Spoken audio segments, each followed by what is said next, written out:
So, happy Sunday. I'm going to get off this mic here really quick because I need to turn the fan back on. I just want to let you guys all know a couple things. Housekeeping, I guess will be the word, is tomorrow. I posted on my timeline. I'm on with my beautiful brother, Todd Medina, at 2 p.m. Pacific. If you want to watch it, I have to go to soulgnetwork.com. You can watch it in there. You don't have to be a member.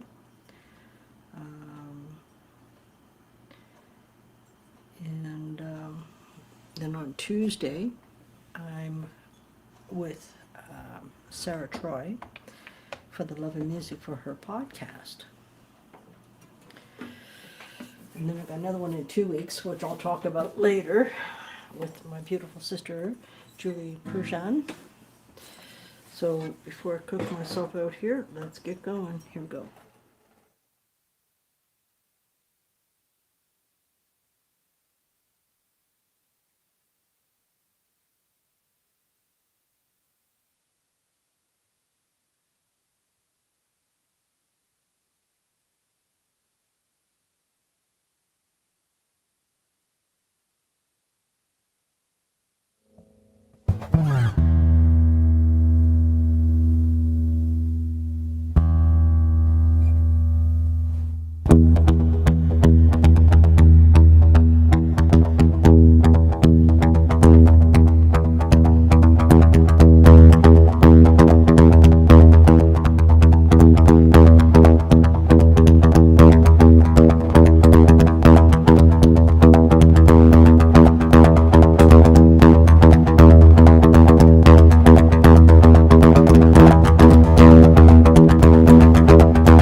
that was fun. It's always fun. You know, you guys know that with everything I get to do. That was a blast. Wow.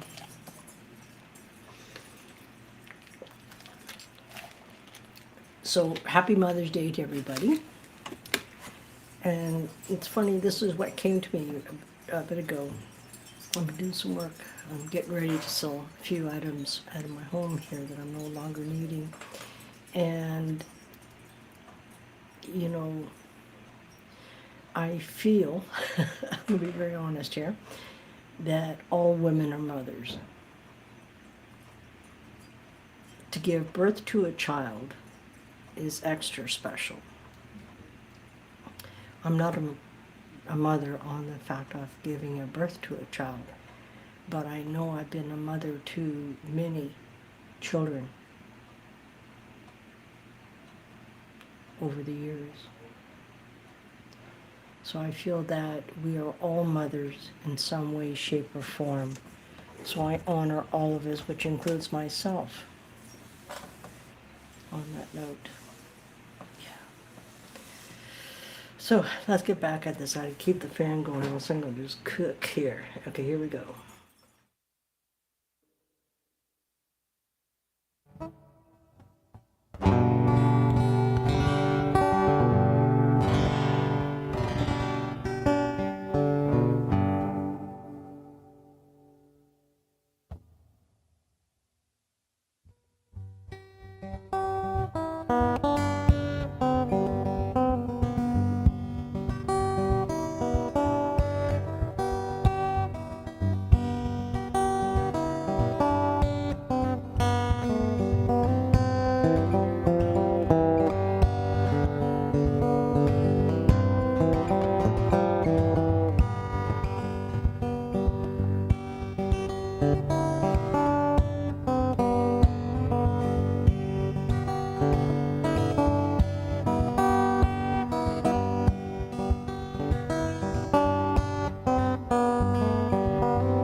Holy smokes.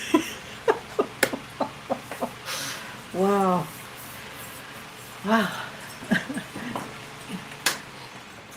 For anyone who's new to me, or fairly new to me, who don't know this, is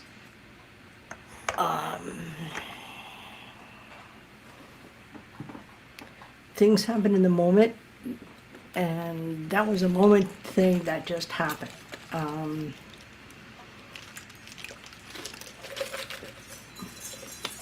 It's the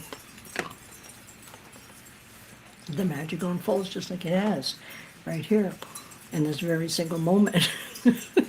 I never know, you guys, and my friend Deb, who helped me write my bio, like an extensive bio, there's a general bio, then there's the extensive bio, and I want to also express this very clearly to everybody that she's complete channel, always.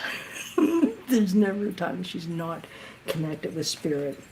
And I asked her a few weeks ago, or maybe longer than that, if she would help me write up my bio, and she goes, yes, I'd be honored to. And then these things that are happening really fast, it's, you know, and I got Todd, and because I belong to this amazing soul family, and but sorry, I can see her last name, Troy, Sarah Troy. She, you know, she sent me this thing. She asked me if I'd be on her podcast. I said, absolutely, and it's called For the Love of Music. I fit in that, for the love of music. But here's the thing is that the other day when we started writing the bio, like she was channeling it all. And I was on my computer typing. I'm not a fast typer, but faster than I am writing. Manually, that is. And, you know, I started crying partway through it because it was so true. I can show you guys what I do, you know, but this bio says it all. And it speaks of everything of who I am and what I get to do. Yeah. Yeah, this journey that I've been on,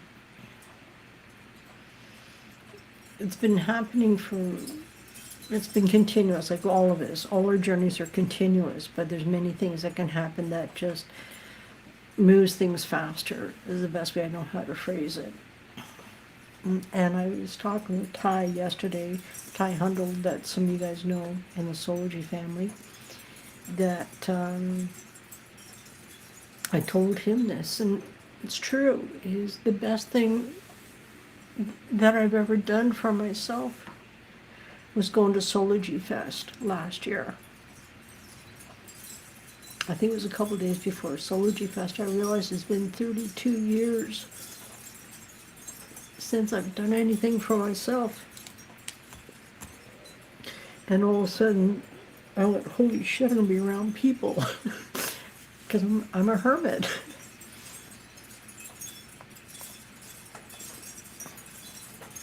But there was this,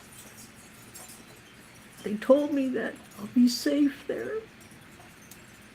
And I was. Totally safe. And everything's been changing ever since then. And then, you know, when Spirit told me that it's time to go off these meds, so on October 21st last year, start coming off them. And just so you guys know, too, my friend Deb is definitely part of my support team. And when I said to her, this is what I'm going to be doing, she goes, you'll be off them in 6 months. And I'm thinking, what? And I was counting on maybe a couple of years because I didn't know how this was going to affect me coming off them. I had no idea.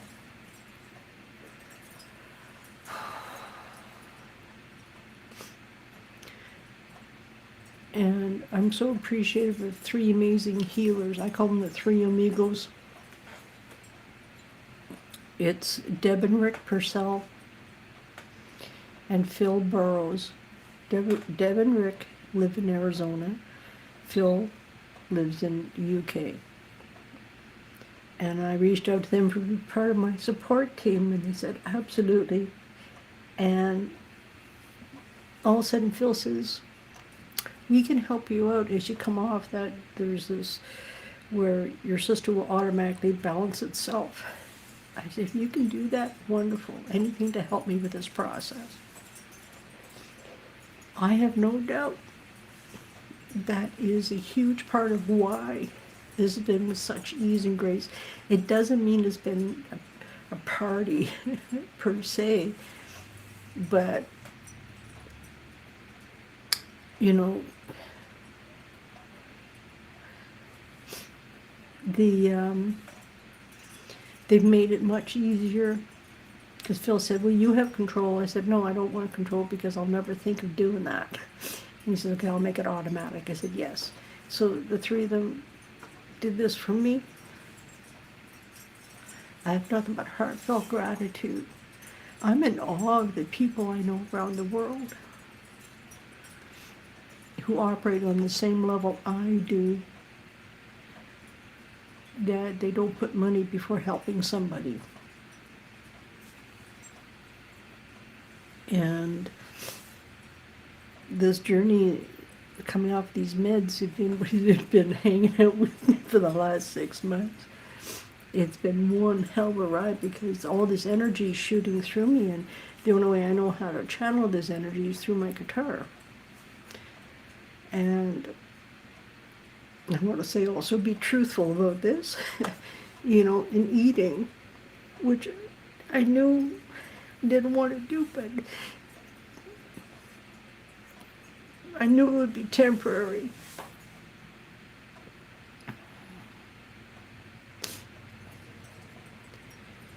And on April 11th, when I finished the first med, which is the real harsh one that was in my system, it's been just fucking amazing. And my body's been adjusting. And it's amazing how the body can take care of itself. It's just freaking amazing. But the one thing that's been happening, especially the last few months, has been this amazing energy coming through like that. But what's happening now, I'm getting comfortable with this energy and working with it. And I'm not resisting or fighting or denying access, for the lack of any other word. I'm just being with it and allow it to take me wherever it's going to take me, just like that song. Same thing. And here's the thing that they told me a while ago, and I didn't understand it, but I understood what they were saying, but I do understand, like, how in the hell is this going to work? What's going to be happening? I was going to start this last fall, but it's my healing journey was a priority, not doing this technical shit. And I don't think I could have done it then. But what's going to be happening, you guys, if you're ever watching a live and you want the recording of that music, you're going to be able to get that music. Not me talking, that will be all edited out, just the music. That will be available to you guys. And it's going to be very easy for all of us, put it that way, is because if you watch a video and you're listening to one from whenever, it doesn't matter when, well, it does once we get this set up, You'll be able to, and it's going to happen is like 2023, 0514. And number 1, or number 2, or number 3. And here's the other thing too as well, that if you guys ever come to a concert, no matter if it's online or in person, doesn't matter, you'll be able to get the digital recording of that. Because those moments, I can never go back and capture. And I thought that it's not that I ever thought I could go back and capture. I thought, okay, I'll make sure I record that song. It doesn't work that way for me. I can't structure my life like that. It just doesn't work. So that's what's going to be happening very soon. So Ty was gracious enough to spend some time with me yesterday. Now I need to get into the learning curve, which I feel now I think I'm ready, I think. But I'm more able to start doing this stuff. And I also want to thank Spirit for showing me this year just how amazingly strong I am, because my ex-abusive partner reared her ugly head in January, and not once, twice, but 3 times. She went on my Instagram, she went on my Facebook page, she went on my YouTube channel. So I blocked her. And the thing is, when these things happen, when these people that show up that we don't want in and around us, that it's actually Spirit showing us just how much we've grown. You can use other terms too, like detached, healed, on and on. Yeah, it's all part of it. And you know, and I had a situation that happened a couple of weeks ago. Some of you guys know, some of you don't. That's okay. The video is online if you ever want to watch it. When I can remember, it was a Friday night, and I had it was a horrible day. It was like, just when you're dealing with narcissistic, pathological liars who fuck the mind fuckers, right? Saying it simply. I also, again, Spirit was showing me just how incredibly strong I am, because I turned around and reached out to the community and said, I need hugs and loves. I didn't say nothing to anybody. And majority of you all just went, you just sent me it. No questions asked. No, what's going on? I'm not fucking broken. None of us are. We may be going through something, but that's all it is. We're going through something. But I did do a live that night, which I'm glad I did, for the fact that I learned for myself. By speaking of it, I moved that energy and just honoring myself and how I really feel. And then on Monday, I had to go before a hearing. My friend Deb was kind enough to come and join me, because I didn't think I could talk, because I was a basket case. And beautiful part is got through it, and this is where mindfuckers fuck with you. On Friday morning, they sent me a letter saying, we agree to postpone. But it was too late for me to get the arbitrator to postpone it, so now we have to show up on Monday, very quickly. Show up on Monday, now they're trying to have it thrown out. Yeah, these are mind fuckers. There's no integrity in these people. There's no truthfulness. There's none of that. And, but the adjudicator saw through it, and it did get adjourned, and it's going to be now November. And, I told them this, honestly, I did speak, and I said that, I said, first of all, I postponed the first one. They postponed the second. I postponed this one. I made it very clear. They couldn't even object to the truth. They tried to twist it and make it look like I'm, this is the 4th time she's done this. No, it's not. Right? And master manipulators. But anyway, he saw through that, and he granted the postponement. But the one thing I said, oh, that's what I was going to say. While I was in the speaking, I said that I made myself a promise, and I hope I can keep it, that if I'm not able, for whatever reason, not to fulfill this or complete this hearing, for whatever reason, I will bow out. And there I could feel the truthfulness in what I spoke. And I'm so appreciative for him, and I pray to God I get him at the hearing. And but anyway, I'm very proud of myself. The Spirit keeps on showing me how much I've grown and expanded, and look what's fucking happening. I'm just opening my heart more and more. I'm trusting myself like I've never trusted myself. And I'm literally doing it solo, meaning no medication to suppress me or oppress what I'm feeling. I'm working my way through it. Yeah. So, tomorrow at 2 p.m. is Mr. Todd Medina. I will, my sister Christy Lee, she managed to afterwards share her interview on her timeline afterwards. I went, oh, you can do that? Sweet. So I'm going to figure that out somehow and then share it with you guys on my timeline here. So I'm going to go quiet because I need to turn this fan on because, man, it's cooking. I do have an air conditioner, but I just wanted to keep the windows open and have some air. After all these many months, we've had a really crappy spring here, which is very unusual for us. But it's, planet Earth, Mother Gaia. Anyway, you guys, thank you for hanging out with me. Hugs and loves. I know there's some people who make comments, and just so you know, if you're not on my personal page or YouTube, I'm not able to see who it is, but I see your comments. But I will see it afterwards, because I'm on 8 different places right now. So blessings, everybody, and happy Mother's Day to anyone who's a mother, an actual mother, and also the rest of us who are mothers to many, many over the years. Anyway, hugs and loves. See you guys soon.